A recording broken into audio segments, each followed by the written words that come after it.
శ్రీభగవానువాచ అశోచ్యానన్వశోచస్వం ప్రజ్ఞావాదాంస భాషసే గతానూనగతాసూంశ్చ నానుశోచంతి పండితాః.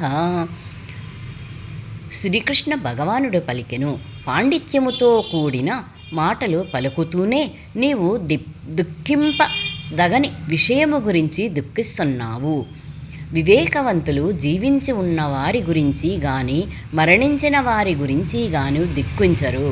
భాష్యము. భగవానుడు వెంటనే గురుస్థానాన్ని స్వీకరించి పరోక్షంగా మూర్ఖుడని పిలుస్తూ శిష్యుడిని మందలిస్తున్నాడు.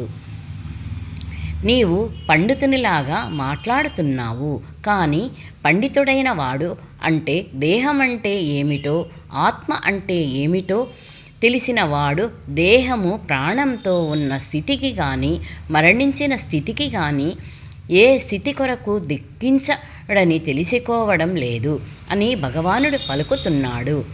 తరువాతి అధ్యాయాలలో వివరించబడినట్లు జ్ఞానమంటే భౌతిక పదార్థము, ఆత్మ ఈ రెండింటినీ నియంత్రించేవాడిని తెలుసుకోవడమని అర్థం. రాజకీయాలు లేదా సామాజిక పరిస్థితుల కంటే ధర్మానికే ఎక్కువ ప్రాముఖ్యం ఇవ్వాలని అర్జునుడు వాదించిన భౌతిక పదార్థము ఆత్మ భగవంతుని గురించిన జ్ఞానము ధర్మసూత్ర సముదాయము కంటే ఇంకా ఎక్కువ ముఖ్యమైనదని తెలుసుకోలేదు. అటువంటి జ్ఞానము లోపించిన కారణంగా తనను గొప్ప పండితునిగా అతడు చెప్పుకోకుండా ఉండవలసింది.